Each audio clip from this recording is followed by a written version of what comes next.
our worship to you. Take and receive all that we have. We give it freely and invite you to take and use all we have to offer to build your kingdom here and now. May it be so. Amen. Thanks, Glenn. Our closing hymn is number 418, Go Forth for God.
The one who created the heavens and the earth, whose understanding knows no limits, the one who invites honest questions, inquiring minds, and open hearts, bless you in the ongoing adventure of your life and faith now and forever. Now, blessing of the Creator, the Redeemer, Sustainer, one God, with you, call you forth in courage, and be the people of God that you are. Blessings. Amen.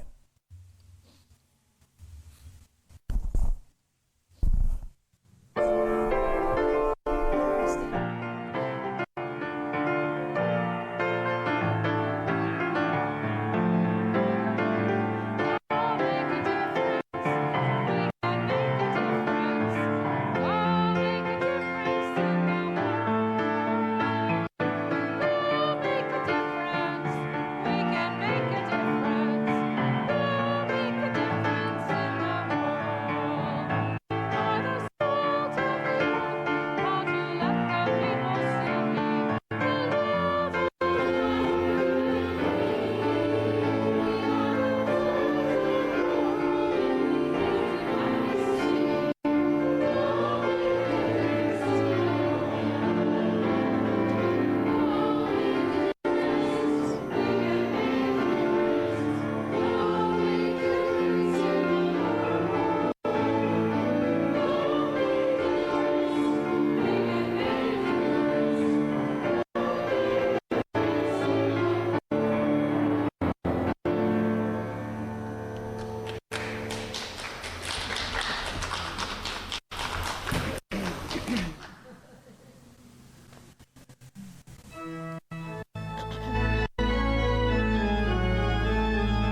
Due to the length of the preceding program, we now join the regularly scheduled program already in progress. Of housing has not come down, and the regulation around housing and what rates can be up and down, and even people that are being reno evicted. We saw a lot of that during COVID, right? And then the places are being put back on the market at higher prices. We're also seeing challenges with people maintaining their utilities to keep their rental properties. So the Rent Safe Owen Sound Collaborative is something that we are a part of, the Poverty Task Force, and we support. And it's just about to release a study that they've done specifically in Owen Sound, but it really is reflective of many other parts of Grey Bruce. And it was looking at interviewing landlords and tenants about what the housing conditions were like. A lot of the tenants are staying, if they have low income resources or don't have a lot of chances for mobility, they're staying in unsafe housing. And they're doing so because they don't want to risk what they have. There just isn't anything else available. So people are paying outside more than that 30% of their income. They are trying to stay as long as they can in one secure place. The other side is, a lot of landlords, small landlords, were getting out of the business during COVID and selling off to people that were moving out here. And we're still seeing the impact of that, where everything was selling at the beginning of COVID pandemic, and now everything's slowing down. So there are still some big landlords coming in and building great places for a certain population, in particular targeting seniors. Life leases seem to be the way they're going right now instead of straight rental properties. So it's challenging to downsize in the community from a large house to smaller because of the inavailability of affordable rental. And it's very hard for new young couples or families to try and buy those starter homes and graduate up the housing pipeline that we were, so used to before COVID. And the starter homes don't exist. No, the starter homes don't exist. And a lot of those starter homes, may have been also purchased as rental properties, right? Mm-hmm. And they're just not there as well. We're losing those properties, and people are struggling everywhere. And I think that's the challenge, is that there's a lot of assumption that, you'll come to this area and you'll find something because Toronto is so difficult, or Guelph or Kitchener. But we're experiencing all over a shortage of affordable housing, any ability to move up or down or along that spectrum of housing is extremely difficult. While we know that so many, people are coming because they do have work and they are working, we still know that the income isn't sufficient to afford the current housing prices, whether it be rental or purchase. Yeah. Well, let's hope that the signs are a little more positive, that with interest rates coming down, we'll start to see some, as I say to the politicians, when are we going to see dirt moving? Mm-hmm. Yeah. And I think, once again, we just need to emphasize, for us at the Poverty Task Force, we focus largely on people who are renting, and therefore really call on the government to look at the housing crisis that is in place for so many people that need to rent, find affordable. They need stability in their lives, and housing is that first step of stability before you can start to build on other resources that you may need for your family. And that's an income solution. People with low income aren't able to afford the rising rates. Well, I want to circle back for a moment to something you said, that it requires the involvement of government. And one of the things that I have seen time and time again, in fact, we saw it yesterday. We're taping this on in the middle of the week, but the day before yesterday, the big city mayors, Ontario big city mayors, said, "Hey, you got to do something about homelessness. You got to do something about, the encampments and so on and so forth." And the premier retorted, "Well, tell me what to do. And if you don't want to tell me to use the notwithstanding clause, then just go away, because, if you're going to be serious about this, we'll use," it sounded like he was saying, "we'll use the notwithstanding clause in the charter." to affect housing and people's lives. And I'm thinking, that's an interesting development. Yeah. Um, our premier is not very favorable for the federal government messing into Ontario business and overriding Ontario policy making. So going into something like that and saying, well, we're just going to take over and tell you what to do is not something necessarily taken well. However, that being said, AMO, the Association of Municipal, and ROMA, or the Rural Ontario Municipal Association, has given some very concrete recommendations. They have said this is what we need to see, and they have identified it in terms of the how to build, where to build, and they've also indicated other areas such as supportive housing. So it's not just investing in the large sprawl suburban housing that we are seeing, say, happening in Southgate and other parts of our Southgate, town of Blue Mountains. They're seeing massive infrastructure builds for large suburbs. Where they also need support is then the infrastructure to support those, the water, the sanitation, the sewage. The ability to build those types of neighborhoods means you also have to invest in all the social services and everything else that goes with that, and then the infrastructure services that have to go there. And that will impact on our taxes.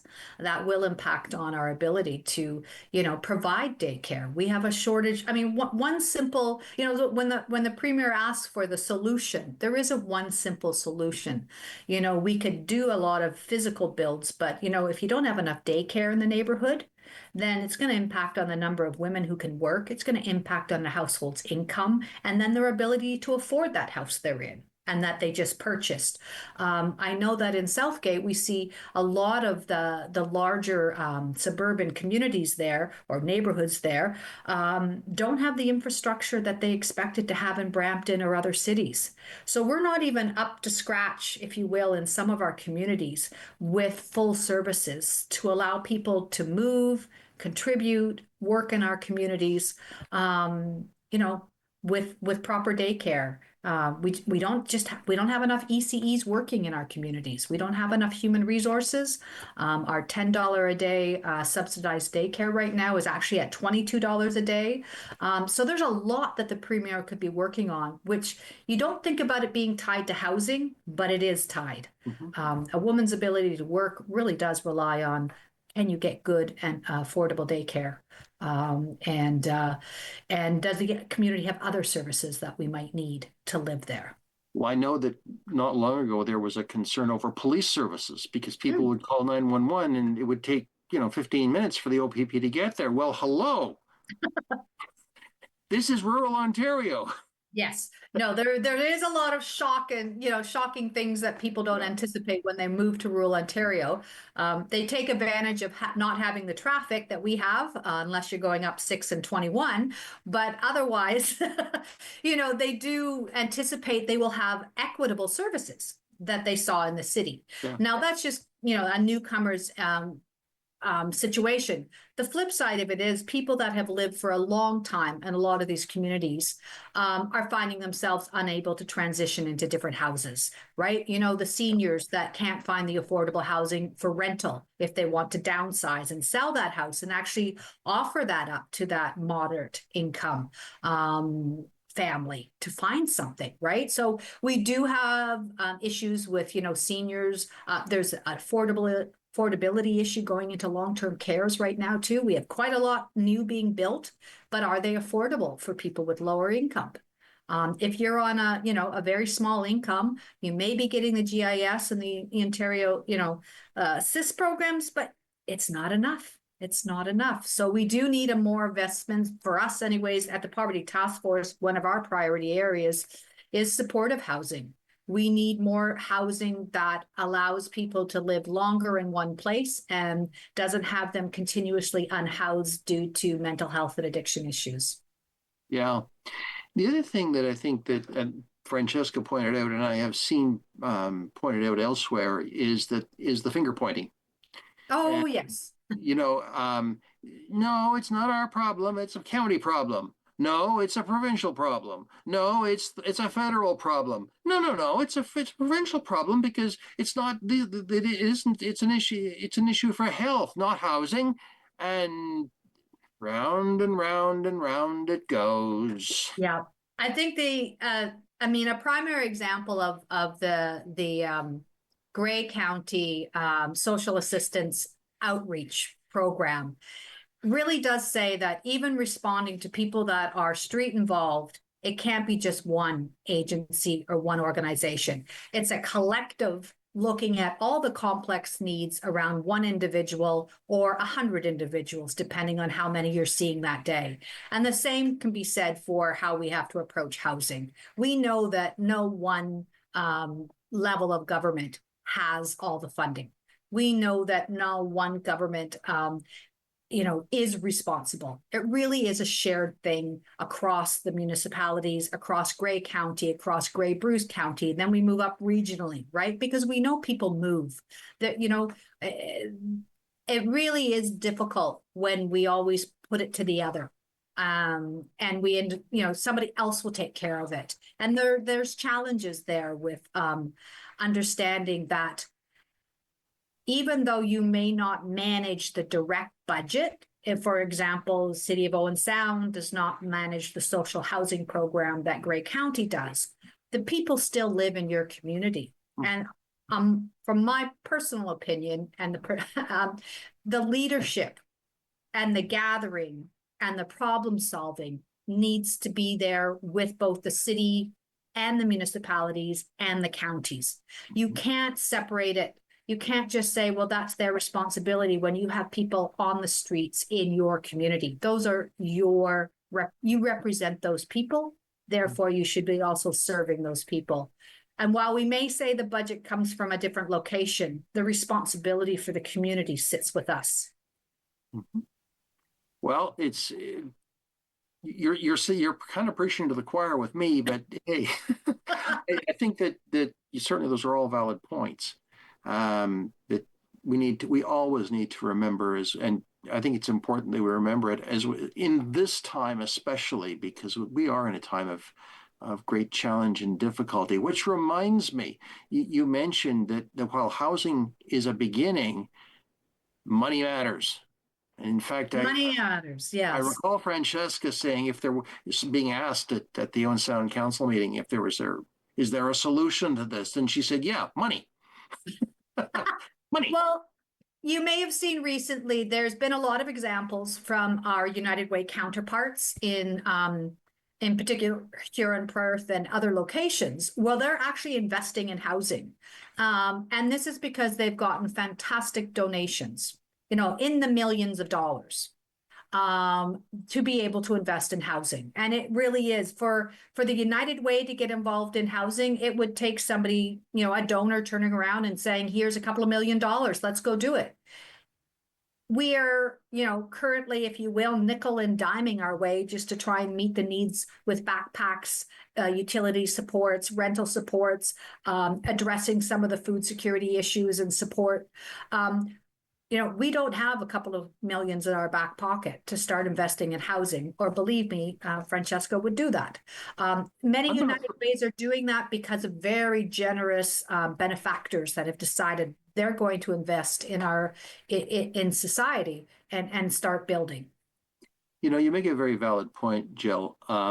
There's two points there. The first is for those who want to improve their community today, just talk to the United Way or Community Foundation or the Institute of South Georgian Bay. Yep.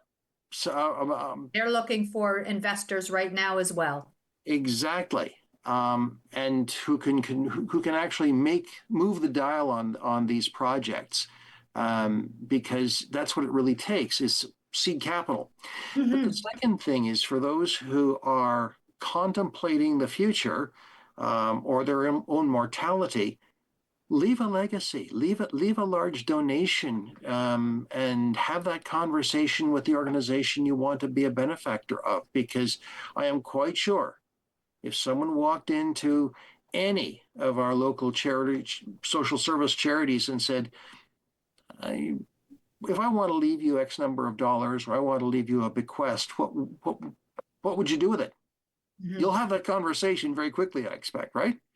Definitely. I mean, and I think the other side of it is I don't think it's acceptable to always come back and say, well, if we as a poverty task force or the United Way complain about the lack of housing, complain about the lack of supports for shelter systems and things like that, they're just not good enough. Getting slammed with it, well, why don't you fund it? When our dollars are coming from the community. So it's really hard to also, there's a certain population, that top 1% that has that money that can, could invest in future development.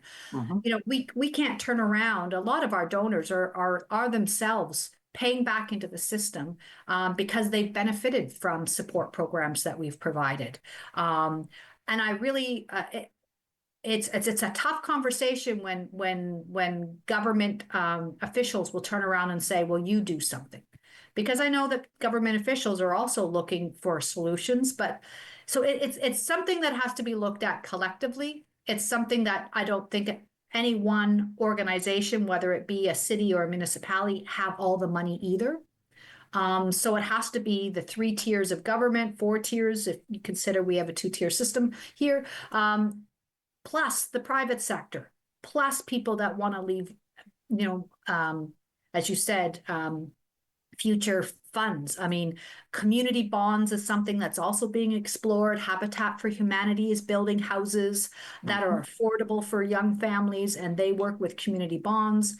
The Institute for Southern Georgian Bay has collectively looked at how do we pay for this, the financialization of housing. And they've got different strategies that they're learning about how the Rotary Club invests and how others come together. And so, yeah, if we had the money in our back pocket, we'd be building, but we'd also be building supportive housing. I know that for a fact. And that costs a lot too. Outside of the actual infrastructure of the build, the walls, then you need to people it. So a lot of the people that we know that are chronically unhoused, that can be, unhoused 1 week and then out the next, are going to need some wraparound supports to stay housed. It's an ongoing question, and it's not going to go away. No.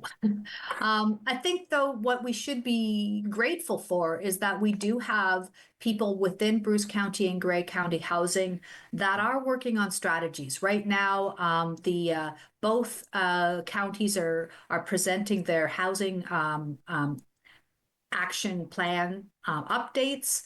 They're looking at what money they've received from the province this year and where they can go and meet the demand.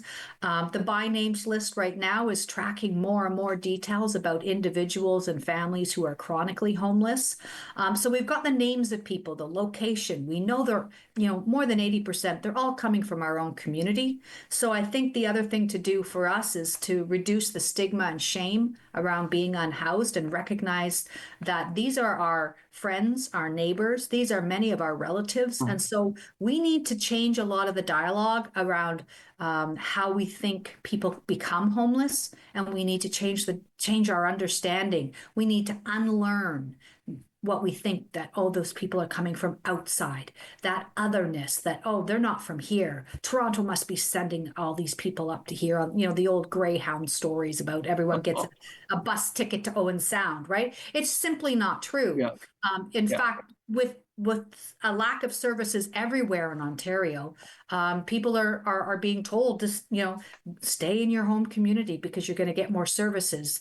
Even if you go somewhere else, you're going to get less, because they're really starting to look at, where are you from? Okay, you're from Owen Sound. Great, get services in Owen Sound. And so it's really important that we recognize that these are our neighbors, these are our friends, and in many cases, these are our family that we need to take care of. Right. Well, let's move on to another topic, and that is the income and employment side of things. It's the I'm conscious too. We're getting close to break, so we'll probably bridge over break here. But the buzz today, as we're talking, is that the Premier is going to give everybody, or the Ontario government is going to give everybody $200. I'm old enough and been around long enough. Oh, I feel old. This has happened at least twice, if not 3 times in my lifetime. Time one, Mike Harris and Ernie Eves in 2000 did the same thing. Everybody gets $200. Then actually before that, it was in there was a teachers' strike, and the board where I lived actually didn't go back. They didn't settle, and so the province gave everybody who had children in school $200 per kid to help you cover your daycare expenses. Okay, so this precedent, this is nothing new. This is the same thing that has been done before. And you may recall that at the end of COVID, Education Minister Lecce gave money to parents, $200 for regular students and $250 for special ed students, in order to help with their catching up, I think is the way that it was termed. Yeah, so for tutoring opportunities. It was for tutoring, certain books, and technology that you might, adaptive technology for that. Yes. Right. At the same time, cutting the budget towards special needs assessments and resources and materials that parents would normally get through another channel. But Lecce was, again, so these, there's only a finite budget, and here's my small c conservative hat that I sometimes borrow from family. Well, they'll say the pie is only this big. So if you're going to give this part of the pie away, what do you take? I'm always pretty cynical about what are you taking it away from? What's going to get cut in order to add that? I don't know about the $200 rebate. I think that one of the challenges, and that I've already mentioned to you, we were just talking about it today. It spoke about so a family of 3 kids might get $1,000 because they would consider the kids, but at the same time they said, but it's only only people eligible are 18 and over, and if you filed your taxes. And you can't be bankrupt or incarcerated. Right. You get that $200. So, I can possibly understand the incarceration since you're there at the courtesy, perhaps, of the province or the federal government already.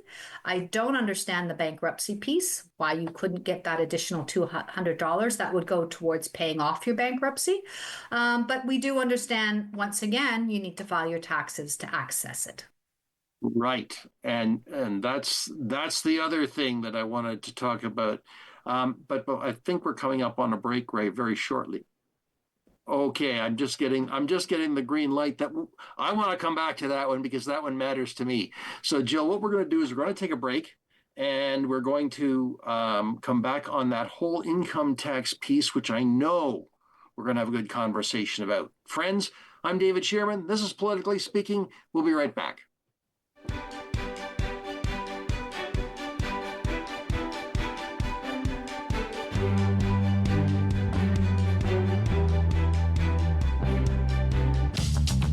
This program is brought to you by Ignite TV. Now you're in command. Visit Rogers.com for more details.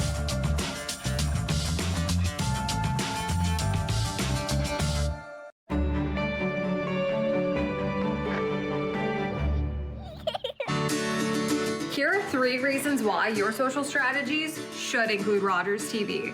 Reason number 1 is we have hyper-local audiences. The community TV channel gives you a chance to engage with people where you live, so you really get to know your neighbors and they get to know you. Reason number 2 is we can help diversify your distribution.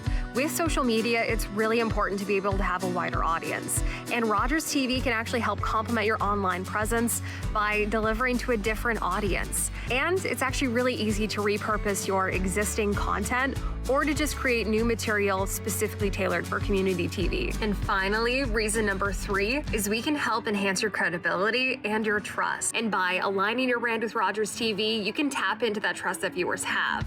This can boost your reputation, especially among viewers who favor local businesses and value community involvement. 1, 2, 3. It's that easy to build your local audience with Rogers TV. Hi, I'm Lynn from Third Eye View, and welcome to a brand new season that we're looking forward to. We have some return guests and some brand new guests.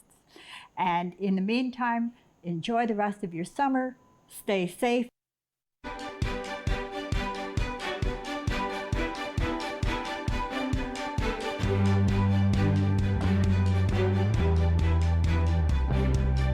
Hi, and welcome back to Politically Speaking. I'm David Shearman. My guest today is Jill Umbach of the United Way of Bruce Gray and the Bruce Gray Poverty Task Force. And we're talking about some of the work that they are doing and having a really interesting conversation about poverty issues and who pays for what and who's responsible for what. Speaking of which, we were discussing just as we went to break the $200 gift or check the government is going to be issuing to people in Ontario. You haven't heard there are still details to come out yet on that, aren't there? Right, yes. And one of the details that we're concerned about is whether there will be a clawback if you are on social assistance, and will this rebate be considered income and therefore subject to a clawback? We know recently the Canada Disability Benefit that came out for many people, they didn't indicate as yet, the Ontario government did not indicate as yet whether they would claw back or not.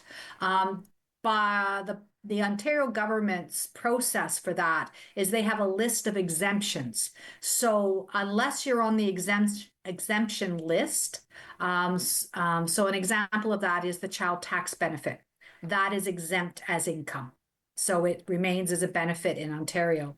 However, we have not heard whether this rebate will be exempt from clawback for those on social assistance, such as Ontario Works or Ontario Disability Support Program. We are still advocating, and we've put in letters to the provincial government. We hit everybody, and I know our own MPP Lisa Thompson responded back to say, yes, we're quite concerned about it. And she had forwarded on our requests for no clawback to the Minister of Finance for Ontario. So we wrote both to the Premier, Minister of Finance, as well as to our respective MPPs. Well, that's good to hear. At least Lisa will raise the issue, and she's a member of cabinet. So let's hope. But this also one of the other qualifications for this grant, this money which will come in sometime after Christmas, is to file a tax return, and Yes. that's an issue for many people. The United Way has been very, very strong in supporting the Canada Revenue Agency's voluntary tax clinics, as has our MP Alex Ruff. Yes. So let's talk a bit about that. I guess it's not too early to talk about taxes and tax season, is it? No, it's not, because, while we know that the tax season can run from February to June, obviously you should be getting everything done by April, the end. But we know that we still file taxes for that length of time throughout the year. The Community Volunteer Income Tax Program will also file taxes. And the challenges we have is that sometimes people come in to the clinics and they have 10 years of back taxes to file. For many people, you don't get a lot of the benefits from the government unless you've got some proof of income. And for some people, that they use their income tax statement as their proof of income. With you want to get rent geared to income for housing, or you want to access other things like just even social assistance, there is a proof of income that's expected to be there. Now, some programs will accept a pay stub, but if you're not working with a pay stub or other, then you need to come up with something in terms of a proof of income to access other supports. We have estimated that there is close to 40,000 people that are eligible across Huron, Grey, and Bruce counties to come in and use a free income tax program. Which is the Community Volunteer Income Tax Program. We still only see probably about 10% of that eligible numbers of people accessing our services.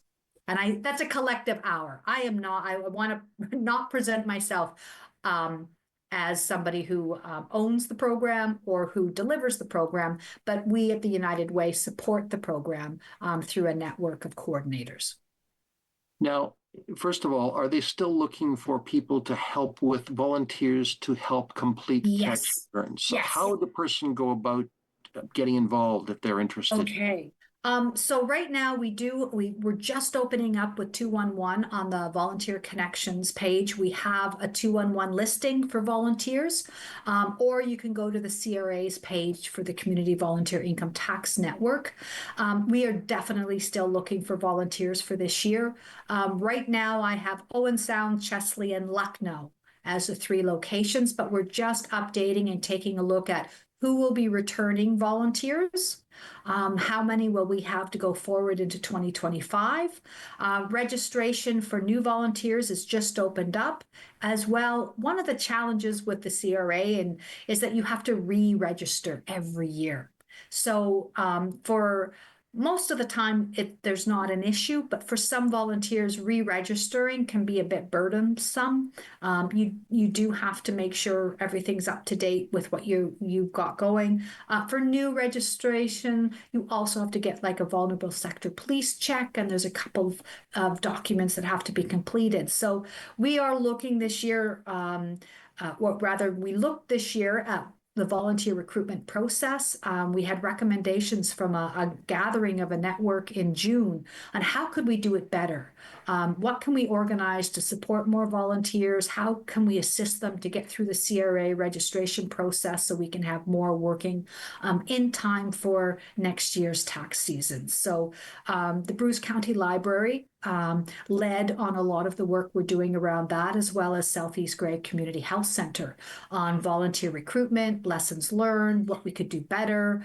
And we are working closely with the CRA outreach officer to do better for this year. Mm-hmm. The other thing is, too, is that people are maybe reluctant because it's free, but it is free.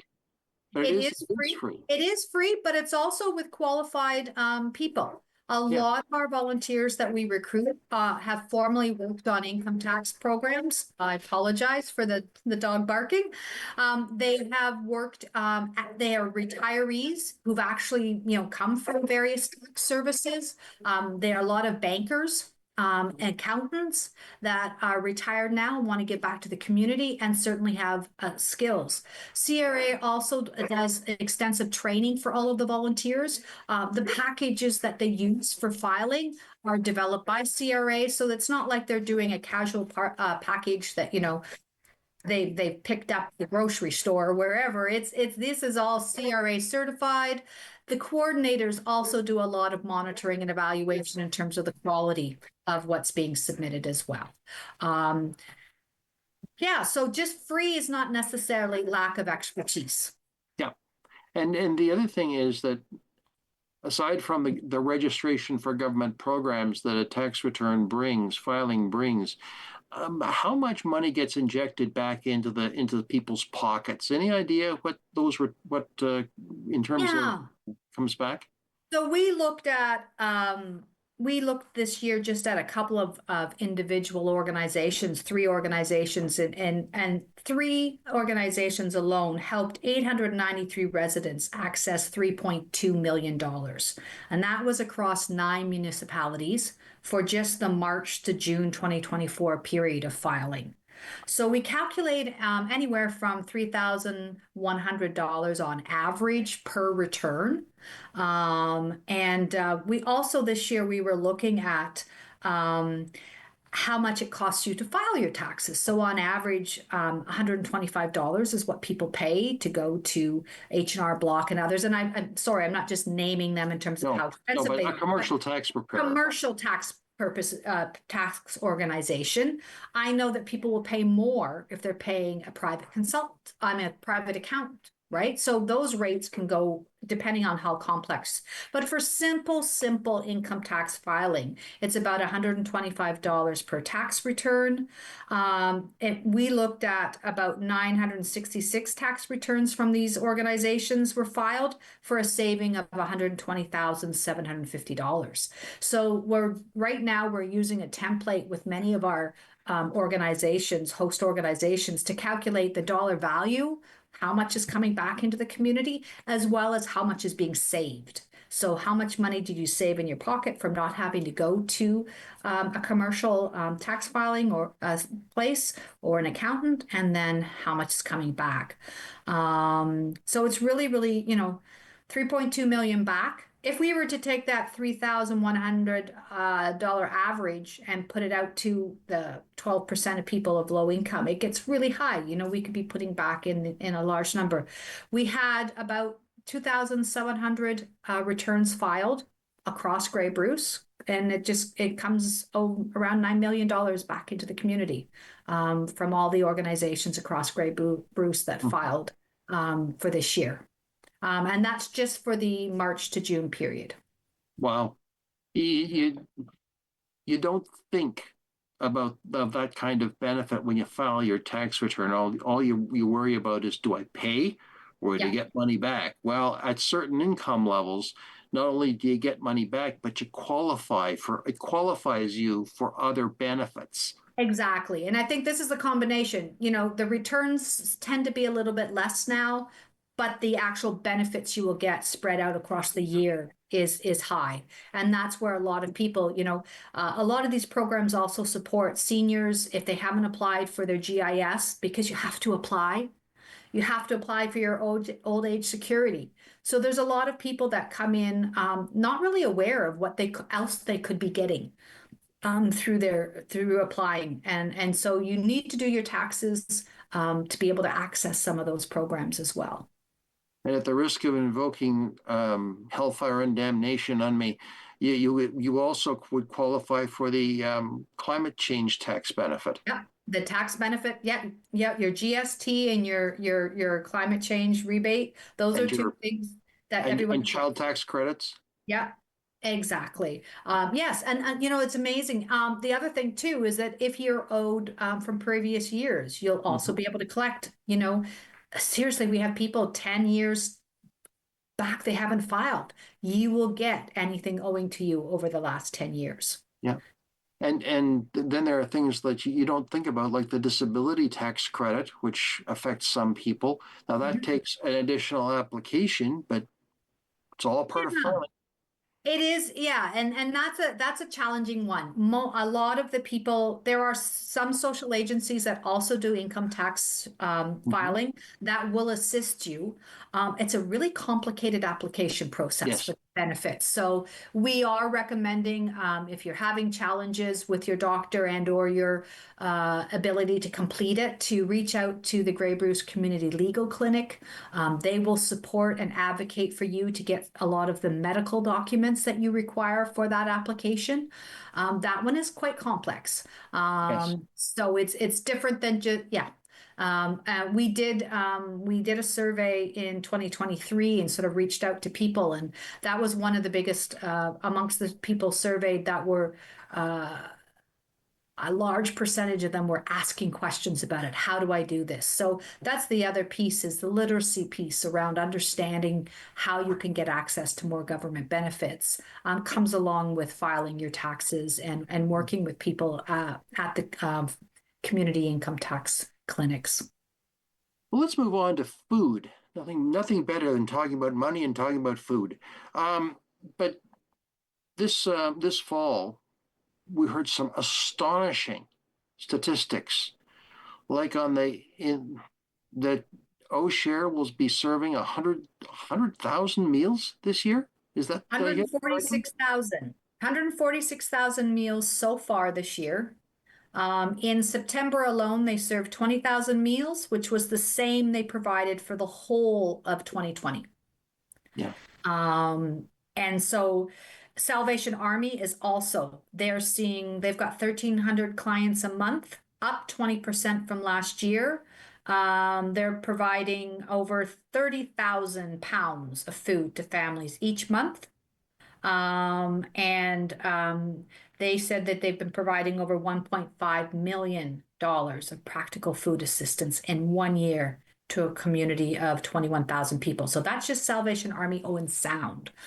We know the numbers are up for all of the food banks across Grey Bruce. But it is alarming, and it's unsustainable. And that's one of the biggest challenges right now, is that while both of those respective organizations and the United Way are grateful for the donations, we are calling on the fact that it's unsustainable to keep feeding people at this rate and this quantity without an income solution.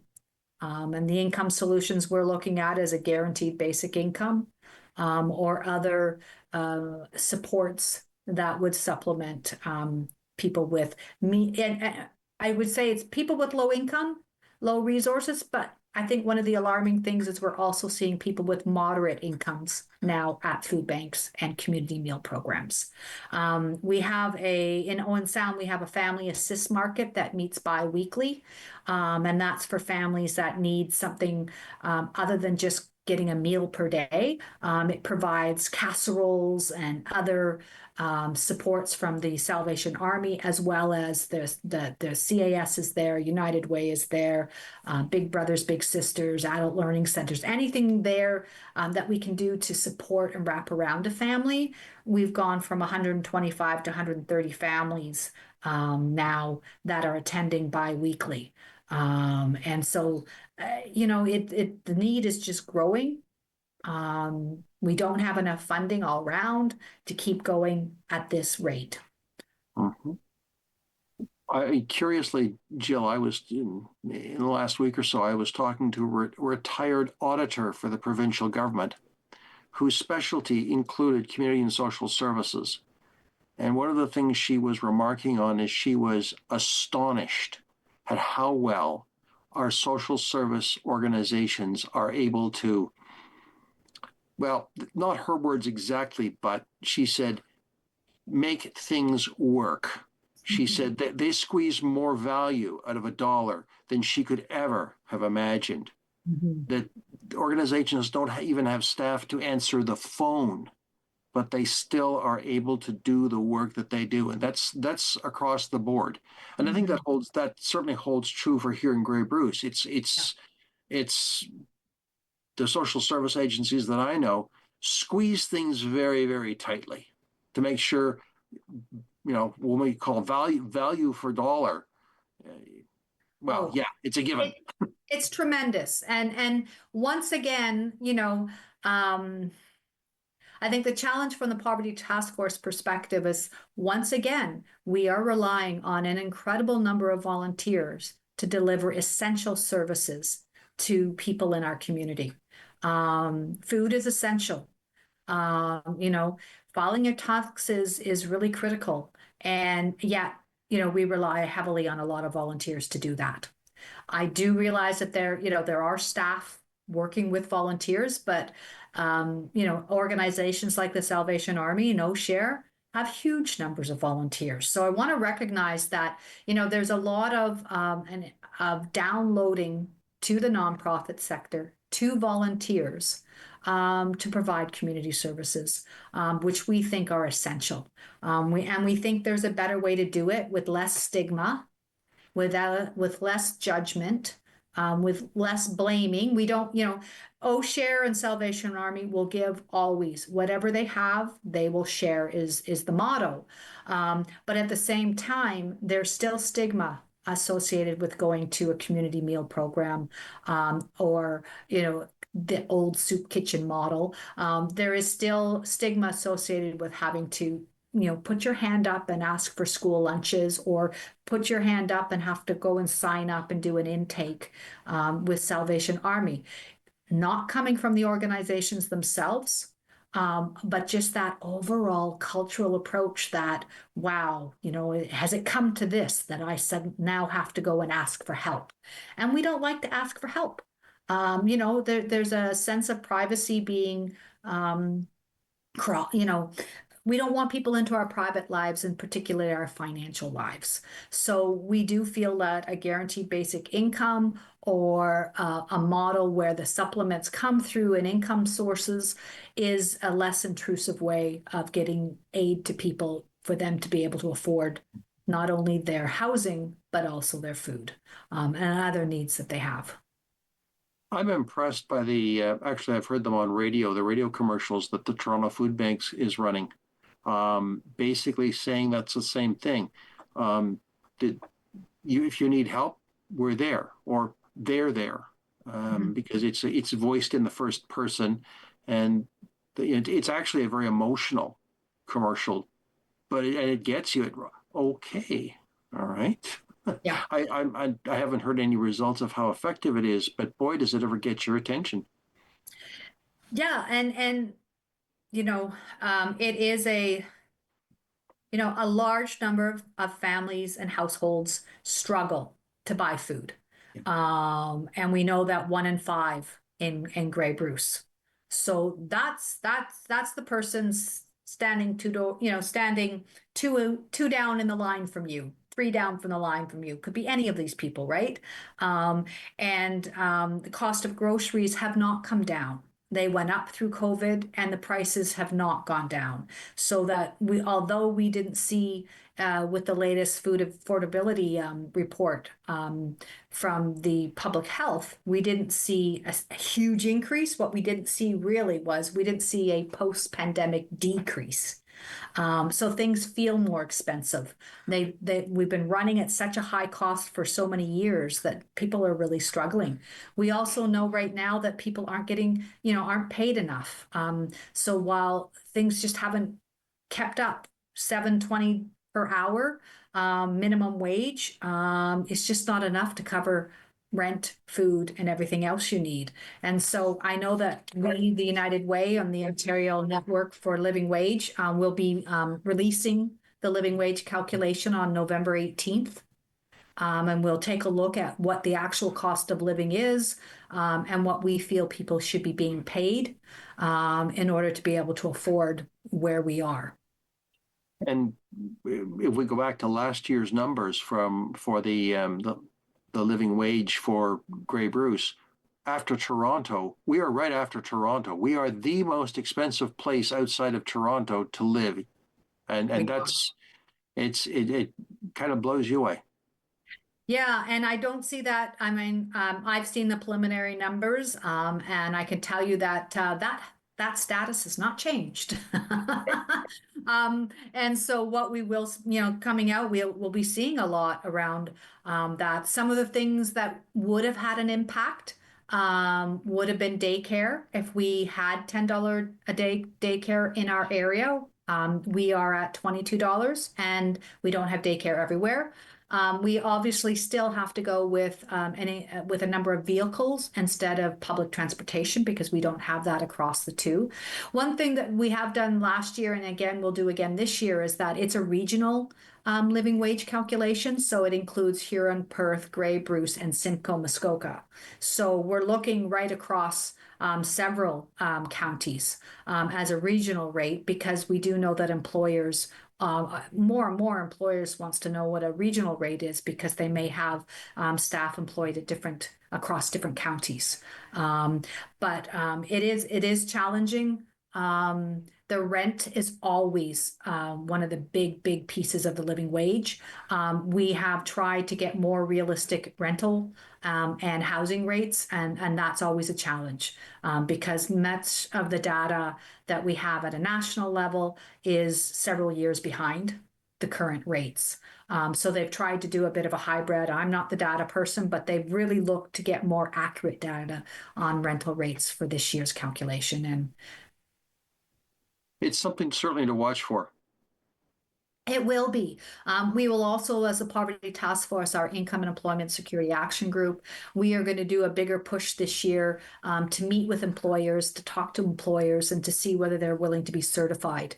We do have some 18 to 19 organizations, employers rather, who do offer a living wage. And so we would like to be, we will be highlighting who those employers are and also how you can get certified. There is a small fee to get certified, and then you become part of a larger map of Ontario that lets people know that you are paying a living wage and that supports other employers that pay a living wage. Yeah, well, that explains why I know there are other organizations and employers that do pay a living wage, because I've seen it in print, but they're not on the map. And that may be what it is.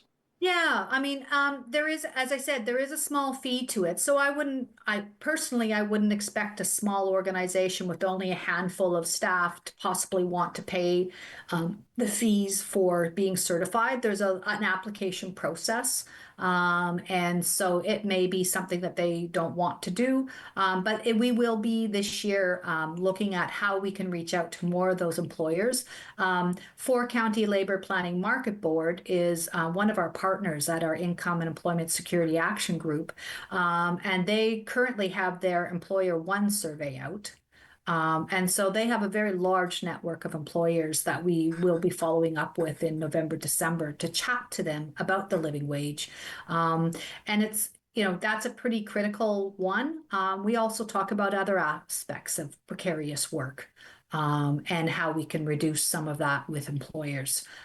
Their Four County Labor Planning Market Board has also started to introduce in the last couple of years surveys of employees too. So we've got some really rich information and data from those interviews around how people stay employed, why they stay employed, and what would it take to keep them in a certain location. So I think it's hard for employers these days to the smaller employers to keep people employed and also make a profit. But we need to make a push around this because people are simply not being able to afford their rent. And with the increased number of people accessing food banks and community meal programs, we know that's one of your flexible areas, but we know people are struggling to pay the rent. Yeah, yeah. Well, Jill, it's absolutely, I'm always boggled by the conversation that we have, absent Francesca, but this kind of conversation I think is critically important because it helps us understand the bigger picture because it's complex. But we're out of time, so I have to say to you, thank you for being a part of Politically Speaking. Hey, friends, next week we're back to our regularly scheduled politicians, but hey, it's all politics. So for every can of food that you donate to a food bank and still donate, also ask your politician, why am I keeping donations up this high? Good one, Jill. Good. Well, thank you for being a part of Politically Speaking. And friends, thank you for being a part of Politically Speaking. I'm David Shearman. Yes, we'll talk again.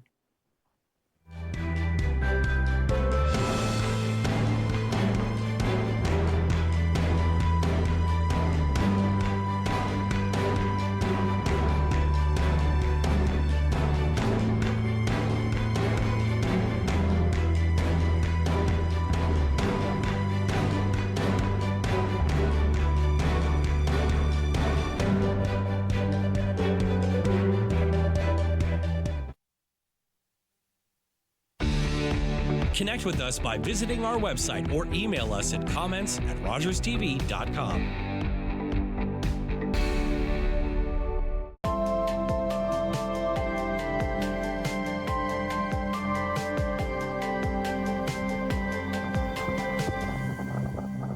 Hi, I'm Carol Merton, host of We All Belong, Our Neighbors, Our Community, a new Rogers TV series promoting the diversity of our community in Grey County. Please join me on Rogers TV. They've reached the summit!